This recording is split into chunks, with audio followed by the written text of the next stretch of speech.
reciprocal ni Ni apa benda tak baca ke?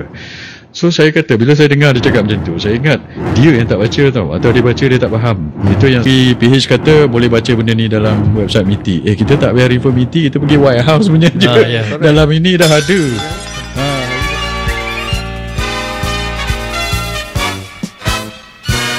Assalamualaikum. Salam sejahtera. Abang kita dah tonton sikit lah. Lama kita dengar Isam Jalil lah. Okey lah, mana Isam Jalil? Dia kata apa pembangkang ni mempersoalkan apa tu reciprocal trade agreement. Ya, ni pasal ni yang terbaru juga. Komen dia pasal ni reciprocal ni. Ni apa benda tak baca ke? So saya kata, bila saya dengar dia cakap macam tu, saya ingat dia yang tak baca tau, atau dia baca dia tak faham. Itu yang saya buat keluar video itu, artikel-artikel yang dia petik itu. Nampak sangat dia tak faham. Zafrul satu, negara besar ni dengan Amerika ni, kita tak ikut, dia boleh enforce. Kalau dia tak ikut perjanjian dengan kita, kita tak boleh buat apa.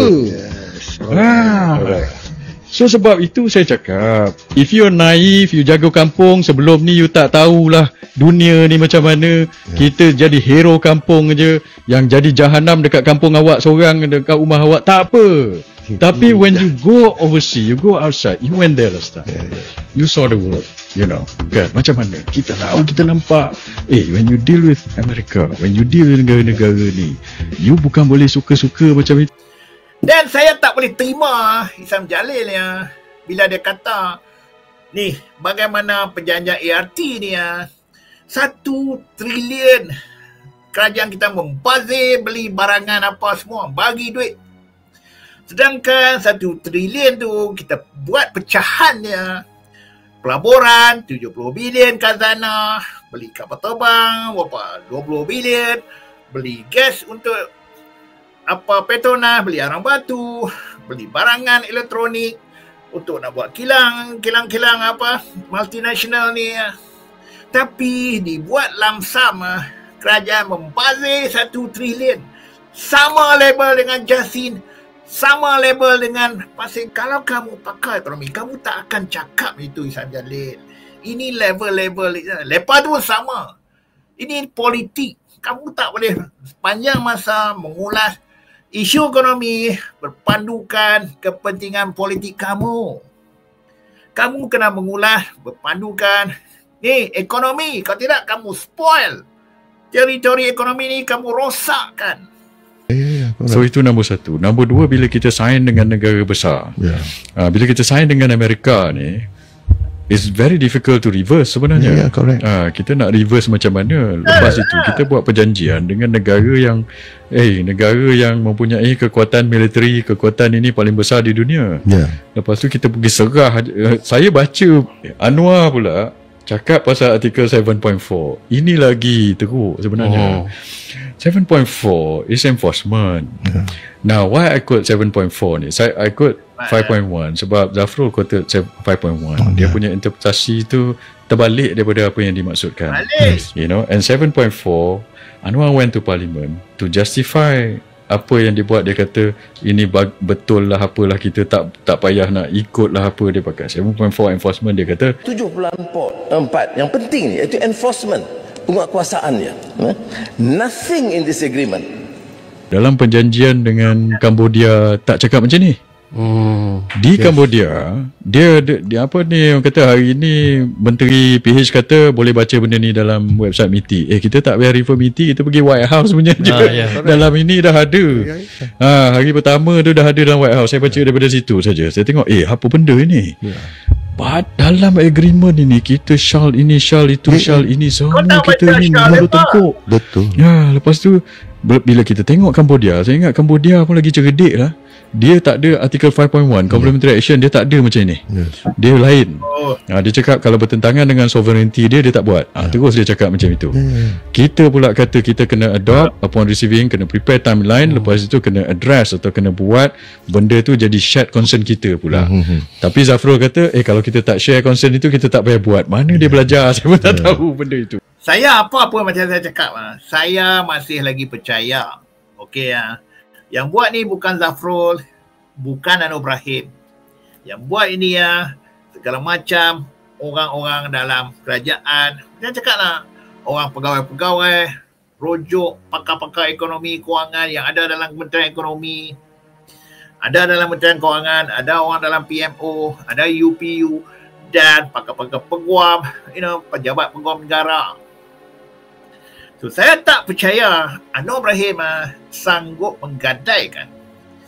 Tak ada, kita tengok pun, kalau kita tengok alasan-alasan pun yang dibuat oleh inilah perjanjian-perjanjian. Kadang-kadang bayangkan Iwan Rafizi baru ni pun fumble sewaktu ditemu ramah podcast dengan Rais Hussein tu. Tak ada ni lah, sedangkan ada 427 page. Siapa nak tengok? Mereka duk tengok share-share yang belah Malaysia je. Mereka tak tengok. Berapa kali kita dengar mereka memperkatakan tentang Malaysia yang dapat. Saya tak pernah nampak. Duk cerita Malaysia kena beli tu, kena bayar ni, kena labur sana 1 trilion. Mereka tak cerita. Sebab apa? Semua ini ni ulasan-ulasan ini pandangan-pandangan ini pandangan politik. Sebab apa? Target dia kerajaan Anwar Ibrahim. Itu saja. Bukan cerita pasal ekonomi. Kalau kau cerita pasal ekonomi, mungkin ada slack sana, slack sini. Ya, mungkin tapi itu pun mereka ada niat yang tak elok. Tahun ni kita bagi sampai petang ni aja. Kalau esok dah jadi harga lain. Padahal benda tu mungkin betul, mungkin tidak. Tapi kenapa dia nak suruh kita sign time tu. So kadang-kadang bila kita nampak macam itu, kita kadang-kadang kita kena sit back and fikir sekejap. Adakah benda ini, sebab benda ini dia punya kesan kepada kita lama. Pada saya, benda ni nombor satu, masa kita negotiate tu, kita tak perlu agree dengan 7.4, 5.1. Okay, satu lagi diwawakan. Kononnya perjanjian itu buat waktu Trump datang, dirunding waktu Trump datang, bagi seluruh Malaysia sign. Sedangkan rundingan ini, isu ini sejak bulan 4 lagi. Bila mana Trump announce tu lah tarif seluruh negara tu. Tapi dibuat naratif sign paksa. Saya dengar ulasan Tengku Zafrul, mungkin saya kongsi kemudian. Kenapa buat urgent? Kenapa Malaysia antara orang terawal, negara yang terawal? Sebab apa? Dia tak nak biarkan ketidaktentuannya apa yang berlaku tarif. Sebab dia memberi kesan besar kepada syarikat-syarikat banyak ni dekat Malaysia ni. So orang pelabur-pelabur nak datang pun, selagi benda itu tak settle orang tak berani nak bawa duit, nak confirm pelaburan. Betul tak? Dan kita tengok bagaimana berapa ribu, 1,700 barangan yang dikenakan cukai kosong tarif tu. Bagaimana industri dalam Malaysia juga beri kesan. Kalau benda itu tergantung lagi, nak masuk tak masuk berapa banyak, tambah-tambah lagi kalau kita dalam production. So benda yang mereka nak buat, yang nak dihasilkan untuk katakan 6 bulan lagi, so dia dah kena prepare sekarang ni, dia punya raw material ke, bahan-bahan.